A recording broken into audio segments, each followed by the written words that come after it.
Welcome back students. Doctor Poonam आप सभी का अगेन फिर वेलकम करती है बाजूम ऑनलाइन प्लेटफॉर्म पे। क्लास है +2, चैप्टर है वही sexual reproduction in flowering plant और आज का नया टॉपिक है megasporogenesis. How the megaspore is generated in the ovary through the placenta. तो इस चैप्टर के अंदर, इस वीडियो के अंदर हम complete development of female gametophyte को पढ़ने वाले हैं। प्लीज़ बहुत बहुत इंपॉर्टेंट टॉपिक है, तो जितना ज़्यादा हो सके थोड़ा सा इसको फोकस कीजिएगा। हो सकता है मैं इस वीडियो के अंदर कवर अप करने की कोशिश करूंगी, सारा का सारा ऑलमोस्ट कवर अप हो जाए। ओके, तो sexual reproduction in flowering plant के अंदर हम पढ़ रहे हैं फॉर्मेशन ऑफ मेगास्पोर या ओव्यूल। इससे पहले मैं आपको बता चुकी हूं कि मेगास्पोर कहाँ प्रेजेंट होता है। It is found in ovary, और ओवेरी के अंदर it is may be single और मल्टीलोक्यूलर ना, तो it is attach by a single locule और it is attach by the more than one locule. तो एक प्लेसेंटा होता है, ये जो स्टॉक दिख रही है, जो डंडी दिख रही है, प्लेसेंटा के थ्रू ही जो ओव्यूल है वो अटैच रहता है ओवेरियन वॉल के थ्रू।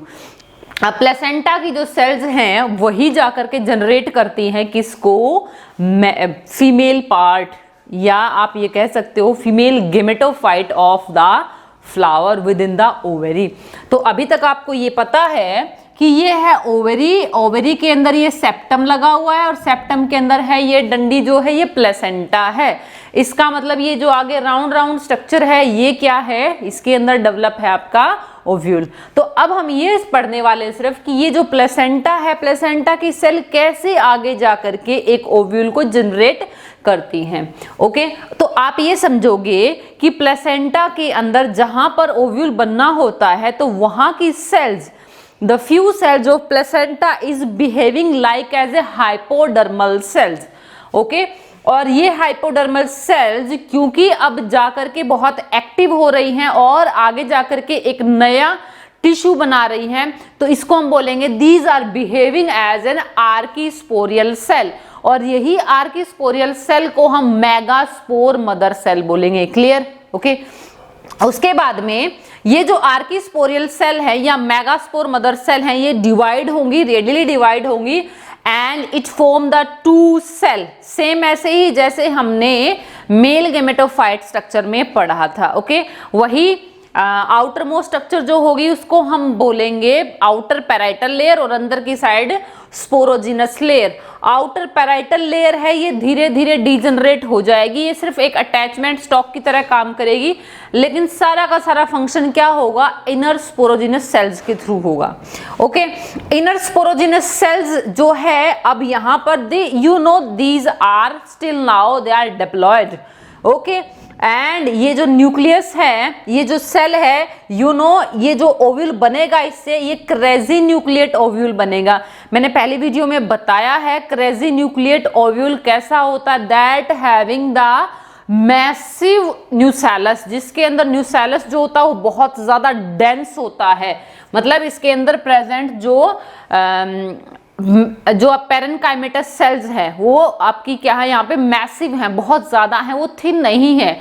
लेकिन अगर न्यूसेलस थिन होता है तो उस टाइप के ओव्यूल को हमने बोला था tenuinucellate ovule. Okay, तो इनर स्पोरोजिनस सेल्स जो हैं यही रियल में क्या है, हमारी मेगास्पोरोसाइट सेल्स हैं, और यही डिवाइड करके आगे जाकर के कंप्लीट ओव्यूल को बनाएंगी। ओके, तो ये जो एमएमसी सेल्स है अभी तक क्या है, डिप्लॉयड है, सिंपल डिवीजन हुआ है, लेकिन अब क्या करेंगी ये, इनके अंदर होगा मियोसिस, एंड मियोसिस फर्स्ट और मियोसिस सेकंड में it give rise to 4 haploid megaspore cells. तो इसके अंदर linear tetrad of 4 haploid megaspore cells generate करेंगी। क्लियर?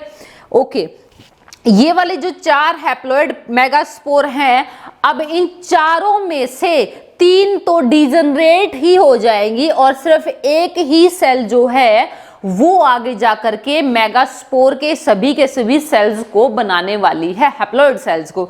एंड यहाँ तक स्टेज डिप्लॉयड थी, लेकिन आगे अब सभी के सभी सेल्स बनेंगी वो हैप्लॉइड बनेंगी। ओके, तो इसमें से क्या होगा, सिर्फ और सिर्फ जो फर्स्ट सेल है फीमेल गैमेटोफाइट की, it behaving in the generation of the complete embryo sac, लेकिन जो रिमेनिंग 3 मेगास्पोर है माइक्रोपाइल की तरफ दे बिकम डिजनरेटेड।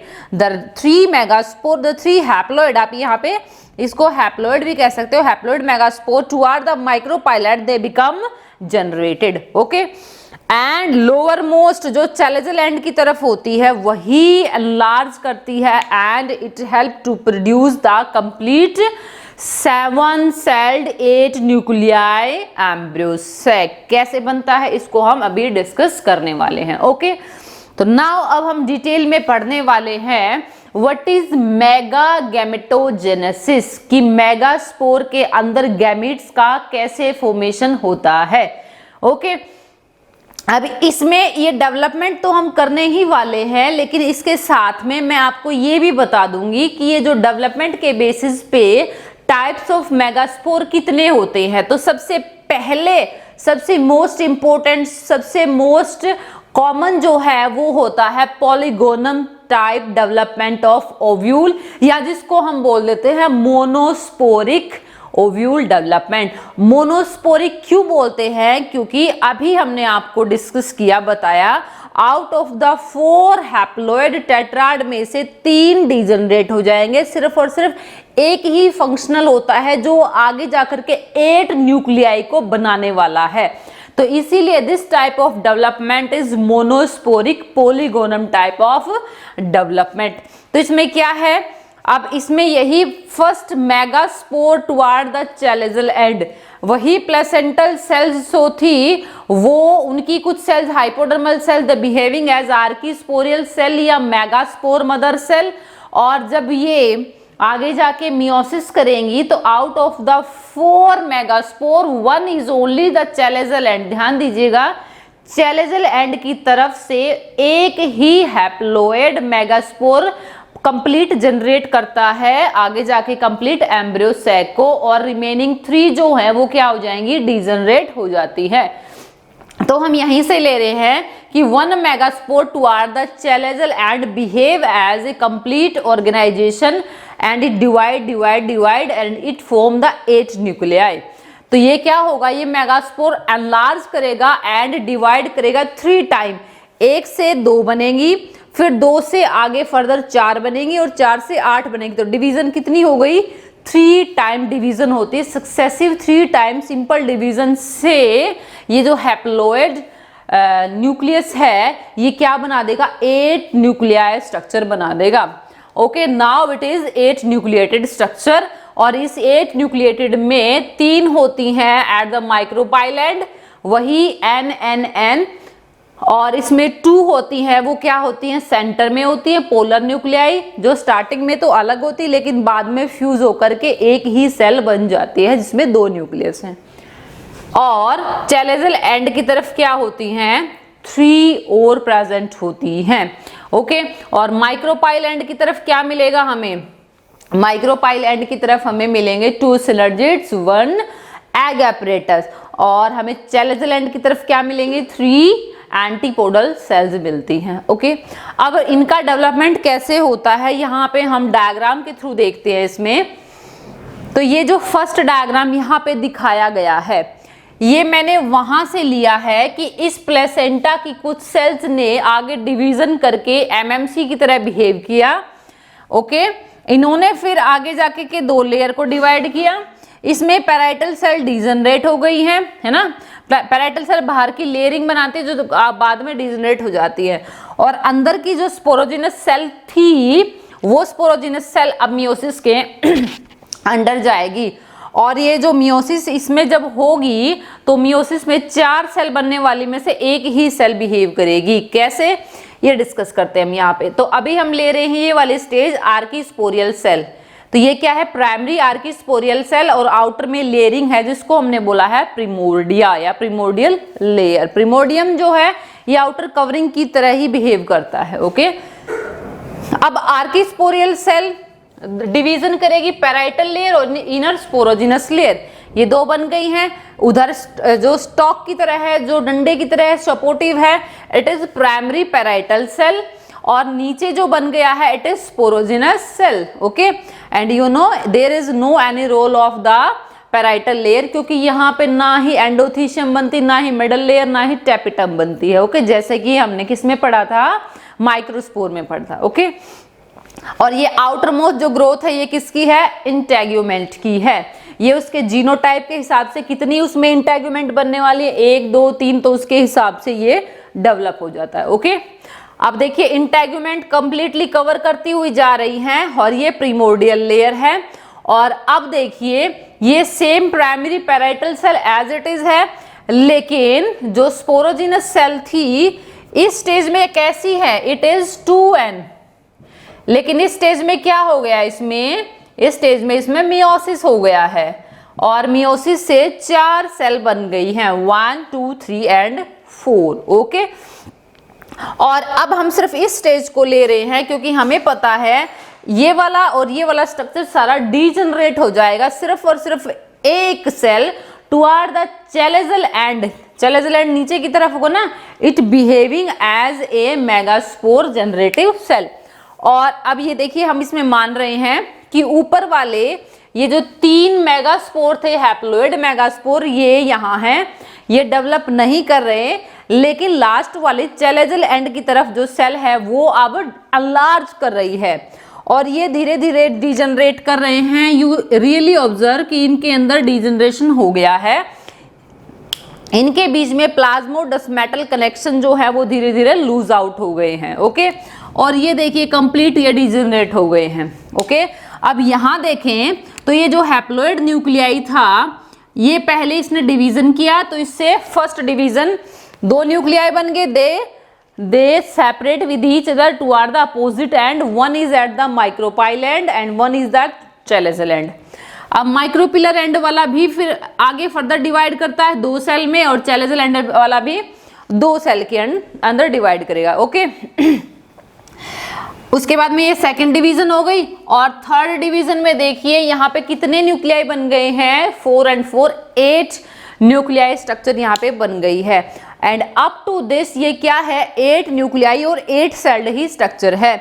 लेकिन जब इसमें कंप्लीट डेवलपमेंट होती है, जब ये कंप्लीट डीजनरेशन हो जाता है, तो रीअरेंजमेंट के बाद में ये कंप्लीट सेंट्रल सेल की तरह बिहेव करता है और इसके अंदर बहुत सारी मॉडिफिकेशन होती हैं। अब इसकी हम कंप्लीट मॉडिफिकेशन की पढ़ते हैं कि इसमें क्या क्या होता है। इसमें इसके जो माइक्रोपाइल एंड है जो अपर साइड था, अब उस पे एक एग एपरेटस बन जाएगा। This egg apparatus having the 3 cells, out of which the 2 cells are, these 2 cells are synergids. Egg apparatus is consist of 2 synergids and 1 egg cell. And centre में जो present है ये 2 synergid है और ये जो है ये है egg cell. Okay, and you know all are haploid in their nature. They having very close and very high amount of plasmodesmatal connection. और जो ये synergid है इसके पास धीरे धीरे filiform apparatus भी develop हो जाते हैं। These are thread-like structure which help in direction of the pollen tube as well as in absorption of the nutrient from the placenta. Okay. ये था एग एपरेटस किधर की साइड, माइक्रोपाइल की तरफ। अब सेंटर में अगर देखें तो सेंटर में प्रेजेंट होते हैं 2 पोलर न्यूक्लियाई जो स्टार्टिंग में बने थे, यहाँ पे ये दोनों इधर भी सेंटर में मूव कर जाएंगे, लेकिन ये फ्यूज होने के बाद में ये बन जाती है एक सेल जिसके अंदर 2 न्यूक्लियाई प्रेजेंट होते हैं। तो it is having 1 cell which having the 2 nuclei. Okay, और अगर हम इसको चैलेजल एंड की तरफ देखें तो इसके अंदर प्रेजेंट होते हैं antipodal cells, 3 long antipodal cells which also having the plasmodesmata and it is nutritive in nature. It consume the nutrient from the nucellus, क्योंकि इसके बाहर क्या प्रेजेंट है, न्यूसेलस प्रेजेंट है और ये धीरे धीरे न्यूसेलस से फूड कंज्यूम करके किसको देती रहती है, डेवलपिंग एग सेल को और डेवलपिंग पोलर न्यूक्लियाई को। ओके, बीच में जो प्रेजेंट है इसको हम सेंट्रल सेल बोलते हैं और इस सेंट्रल सेल के अंदर होते हैं बहुत सारे बहुत ज्यादा वैक्यूल और इन वैक्यूल का काम क्या होता है, इट हेल्प इन कंजर्वेशन या रिस्टोरिंग द फूड, ये फूड को रिस्टोर करने में हेल्प करते हैं। क्लियर भाई? ओके, तो ये कंप्लीट स्ट्रक्चर क्लियर है भाई? ओके, तो ये था monosporic type of the development. उसके बाद में नेक्स्ट हम पढ़ते हैं bisporic type of the embryo sac development. और बायोस्पोरिक जैसे नाम इंडिकेट कर रहा है, इसमें सिर्फ और सिर्फ एक स्पोर, एक हैप्लोइड स्पोर इस कंप्लीट को जनरेट न करके दो करते हैं। तो इसका मतलब इसमें दो न्यूक्लियाई डिवाइड होंगे, और जब दो न्यूक्लियाई डिवाइड होंगे तो 3 सक्सेसिव डिवीजन ना होकर के कितनी होंगी, 2 ही सक्सेसिव डिवीजन होती हैं, और वो कंप्लीट एम्ब्रियोसैक को बना देती है। क्लियर?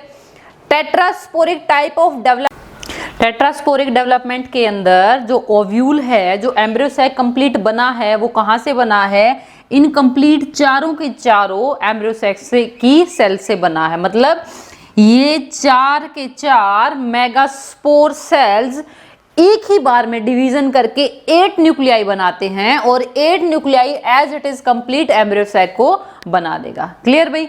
तो मैंने इस वीडियो के अंदर 3 type of the mode of development of embryo sac किया है, monosporic, bisporic and tetrasporic type of development किया है। आई होप कि लगभग सभी बुक्स का कंसेप्ट जो है यहाँ पे कवर अप होता है, और इसके अलावा नेक्स्ट वीडियो में कुछ एक्सेप्शनल एग्जाम्पल और कुछ इनकमिंग जो एग्जाम्पल है जिनकी उम्मीद है कि जो नेक्स्ट में आएंगे, वो इनके साथ हम अटेम्प्ट करेंगे। ओके बेटा, तब तक इस वीडियो को जरूर कंप्लीट देखिएगा, वीडियो को लाइक जरूर कीजिएगा। Thank you.